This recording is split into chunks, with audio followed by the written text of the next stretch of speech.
हाथों से सृजित है और माँ के प्रण ने, माँ की तपस्या ने गणपति जी में प्राण दिए, यह उसका सबसे बड़ा प्रतीक है।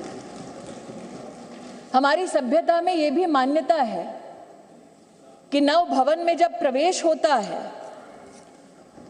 तो पहला पैर, पथ पर पहला आगमन घर की लक्ष्मी का होता है।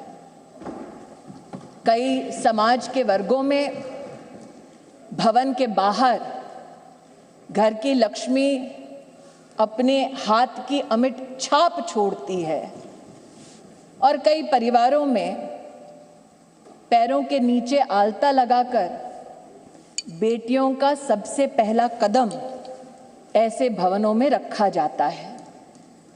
और अगर संविधान की मर्यादा की दृष्टि से देखें तो लक्ष्मी ने संवैधानिक स्वरूप लिया है इस अधिनियम के माध्यम से, जिसके लिए मैं सरकार का, इस सदन का और पीठ का विशेषता आभार व्यक्त करती हूं।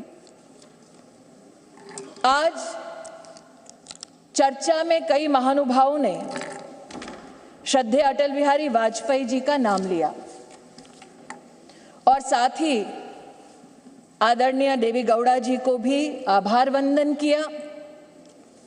ये भी सत्य है कि मुझसे पूर्व की वक्ता ने राष्ट्र को जब गुलामी से स्वतंत्रता मिली तब क्या महिलाओं की परिस्थिति थी उसका उल्लेख किया कि हाँ, तब भी जब देश आजाद हुआ तब भी कई प्रदेशों की साधारण परिवारों की महिलाओं ने कहा कि हमारा संवैधानिक अधिकार आरक्षित करें, लेकिन तब साधारण परिवारों की वो महिलाएं जिन्होंने राष्ट्र को आजाद करने में अपनी भूमिका निभाई, जो दूरदर्शी थी, जानती थी कि साधारण वंचित समाजों की महिलाओं को अगर मौका अनोखे ढंग से संविधान की मर्यादा में ना दिया गया तो शायद आगामी वर्षों में महिलाओं के लिए एक चुनौती बन जाएगा। आज मैं उन महिलाओं की दूरदर्शी सोच को वंदन करती हूं। महोदय, 1971 में तब की सरकार में एक कमेटी का गठन हुआ on the status of women in India, और आज मैं विशेष रूप से आपका ध्यान आकृष्ट करती हूं 1974 में जब कमेटी ने अपनी रिपोर्ट को साझा किया तो उसके 7वें चैप्टर में पॉलिटिकल स्टेटस के वर्णन में ये इंगित है कि तब भारतीय जनसंघ ने कहा था कि महिलाओं को कॉन्स्टिट्यूशनली गारंटी कीजिए। They were the advocates for women's reservation. आज जनसंघ के उन नेताओं को, उन चिंतकों को मैं आभार व्यक्त करती हूं। ये मेरा सौभाग्य है कि मैं भारतीय जनता पार्टी की एक साधारण कार्यकर्ता हूं, जिसको मेरे संगठन ने असाधारण मौके दिए ताकि मैं संगठन के माध्यम से संविधान की मर्यादा में अपने राष्ट्र की, समाज की सेवा कर सकूं। ये भाजपा के कार्यकर्ताओं का गौरव है कि इस राष्ट्र में अपने संगठन में पहली बार महिलाओं को आरक्षण देने वाली राजनीतिक पार्टी भारतीय जनता पार्टी बनी।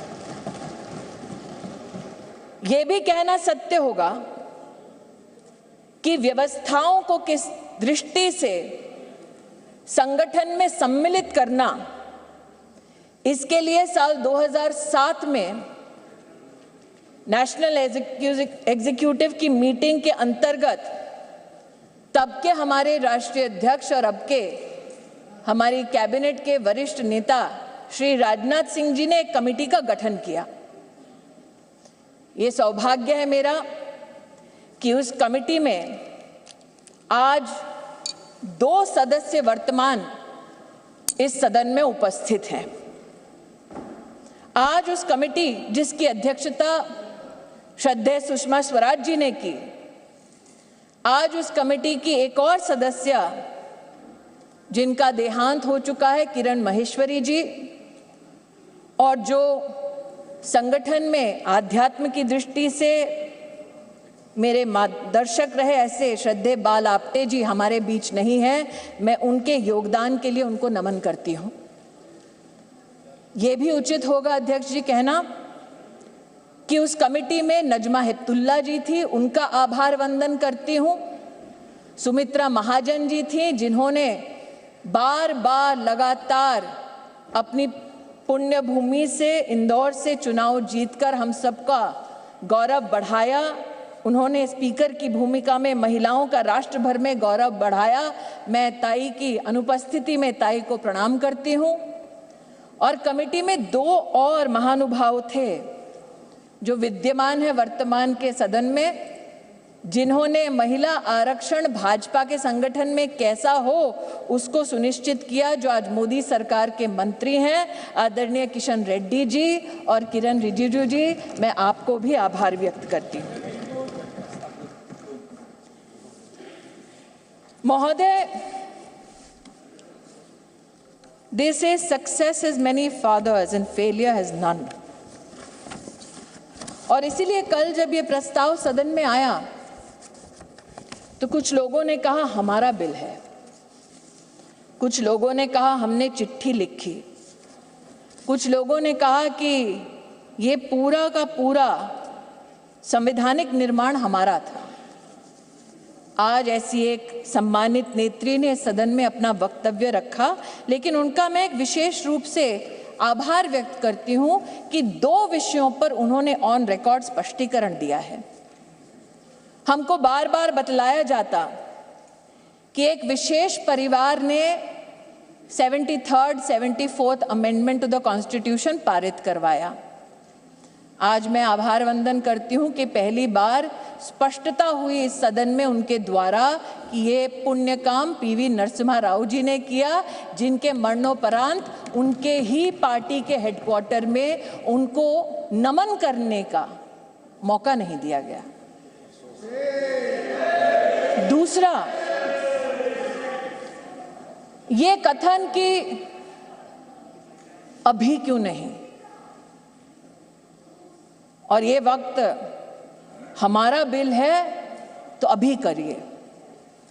तो महोदय, ये उस बिल की प्रति है जिनको वो हमारा कहते हैं।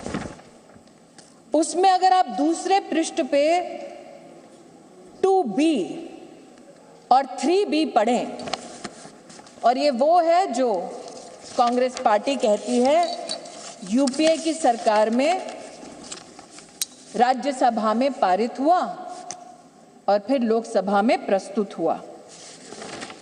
अगर आप इस पृष्ठ पर ये दोनों छंद पढ़ें तो यूपीए, जिसकी अध्यक्षा श्रीमती सोनिया गांधी हैं, उन्होंने कहा है no seat shall be reserved for women belonging to scheduled caste, scheduled tribes in the 3rd general elections.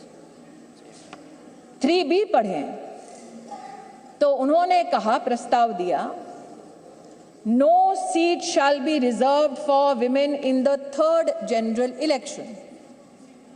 अर्थात आज की सरकार जब यह अधिनियम लागू होगा तब के बाद 15 वर्षों तक महिलाओं को रिजर्वेशन गारंटी करती है, मोदी की गारंटी है। लेकिन अगर कांग्रेस पार्टी का प्रस्ताव आप पढ़ें तो उनका प्रस्ताव ये था 2B और 3B में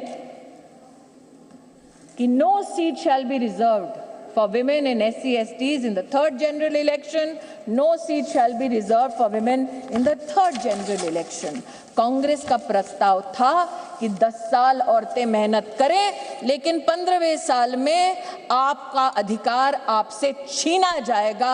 आज मैं अभिनंदन करती हूं प्रधानमंत्री जी का, हमारे न्याय मंत्री का, जिन्होंने कांग्रेस की इस अभिलाषा को निराश किया।